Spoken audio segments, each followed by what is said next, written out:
ይሄኛው የዓለም ዋንጫ የሚደረግበት ሁኔታ ፍጹም የሚረብሹ ነገሮች ያሉት ነው። ስለዚህ ነገሩን በአንድ አርቢትር ወደ ዓለም ዋንጫው ሄዶ ፊፋ ራሱ የመረጠው ሲጀመር ፊፋ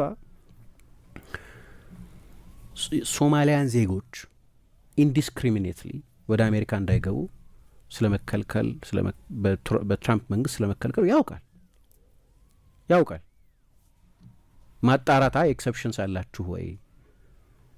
ለምሳሌ እኛ ምን መርጣቸው አርቢትሮችን በተመለከተ የምታደርጉት ልዩ አቋም አለ፣ የምትይዙት ልዩ አቋም አለ ወይ ብሎ መጠየቅ ይችላል አይደል? ማጣራት ይችላል። ከሆነ መጀመሪያው ነው አለመምረጥ አርቢትሩን። ይሄ ድራማ አይፈጠርም ነበር እኮ በቃ አይመረጡም፣ ቢያሳዝንም አይመረጡም።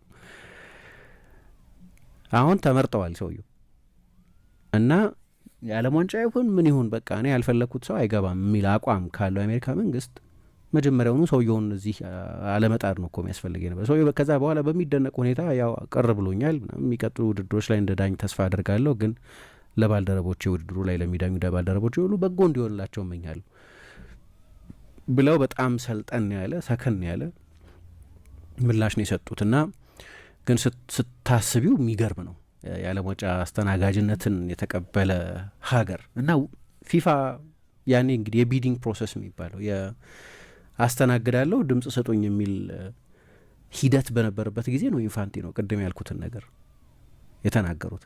ካልሆነ የዓለም ዋንጫ አይኖርም፣ የዓለም ዋንጫ የሚባል ነገር አይኖርም እንደዚህ ገደብ የምናስቀምጥ ከሆነ ብለው ተናግረው ነበር። ከገደብ በላይ ነው ይሄኛው ውድድሩ ላይ እንዲዳኝ በፊፋ የተመረጠ ሰው ጭምር ነው እንዳያስተናግድ የተደረገውና ብዙ በቅርብ ጊዜ ቢያንስ እኔ የዓለም ዋንጫን በማየት ትውስታዬ ሁሌ የዓለም ዋንጫ ከመጀመሩ በፊት የሚነገሩ ነገሮች እንሰማ ነበር። ግን እንዲህ አይነት ነገር ሰምቼ አንዳንድ ጊዜ ሙቀቱ እንዴት ይሆናል ሊባል ይሆናል፣ አንዳንድ ጊዜ ሰዓቱ እንዴት ይሆናል ሊባል ይሆናል። ለምሳሌ አሁን አሜሪካ ላይ ብዙ ጨዋታዎች ይደረጋሉ። እንግሊዞቹ ከእኩለ ሌሊት በኋላ ነው 40% ጨዋታዎች የሚደረጉት፣ ስለዚህ አናይም የሚል ቅሬታ እንደዚህ አላቸው።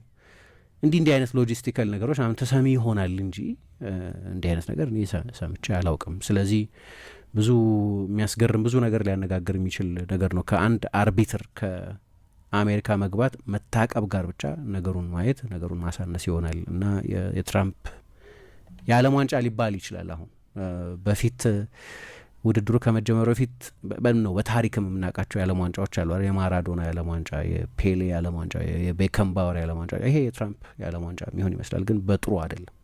የቲኬት ዋጋ እስካሁን ድረስ አልተሸጠም። ማለት በጣም ውድ ነው። ያልተሸጠ ቲኬት አለ። የሆቴል ስታንድ ባዶ ነው እየተባለ ነው እና ይሄን ተከትሎ ደግሞ በቃ እንደገና ተመልሶ መውደቁ አይቀርም። ግን ብዙዎቹ ጨዋታዎች የሚደረጉ 78ቱ ጨዋታዎች የሚደረጉት አሜሪካ ውስጥ ነው። 13 ጨዋታ ብቻ ነው በሜክሲኮና በካናዳ የሚደረገው። እንዲህ አይነት ድራማ በሜክሲኮና በካናዳ የለም፣ በአሜሪካ ግን አለ እና አስገራሚ ነው በጣም።